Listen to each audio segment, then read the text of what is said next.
پروردگار علام زمکو باندې، اسمنو باندې، ونو باندې، صحروانو باندې سوره وجودات د پروردگار علام دی. سمندر کی بیا سوره مخلوقات دی. یوشی باندې یا پروردگار علام قرآن کی فخر نه دی کړی.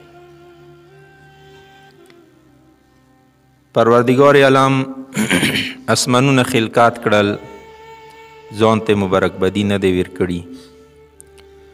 ځمکې خلقات کړلې، ځان ته مبارک بدی نه دی ور کړي. سمندر خلقات کې ځان ته مبارک بدی نه دی ور کړي. ځناور خلقات کې ځان ته مبارک بدی نه ور کړله. غرونه خلقات کې ځان ته مبارک بدی نه ور کړله. توجه د نغوړو اما کله چې انسان جوړ کړلو خدای به قرآن کی فتبارک الله احسن الخالقین. خدای تا ته مبارک وي تو سورخ انسان ته وجود ور کړل. یدی مراد و مقصد دا دی چې د دنیا هر یو شی نه قیمتي شی څه دی هغه انسان دی.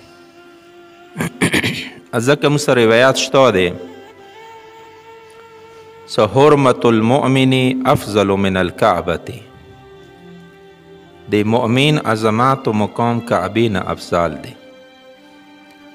یعنی که چا د کعبې توهین وکړلو کیدای شي څه دوره سزا خدای ورنه کی لکه سوره چا د انسان توهین وکړلو. تا انسان څه خدای دوره فخر ور باندې کوي. خو اما زه څه کوم شي طرف ته رسوم تاسو ذهنونه راولم لږ توجه وکړئ. خدای قرآن کې دا نه دی ویلي چې خدای سوره عظیم دی څه ښځه جوړه کړله. خدای دا نه دی ویلي چې خدای سوره عظیم دی څه هغه نر جوړ کړلو. بلکې پروردگار علام دا یی چې خدای تا ته مبارک وي تا انسان ته وجود ور کړلو.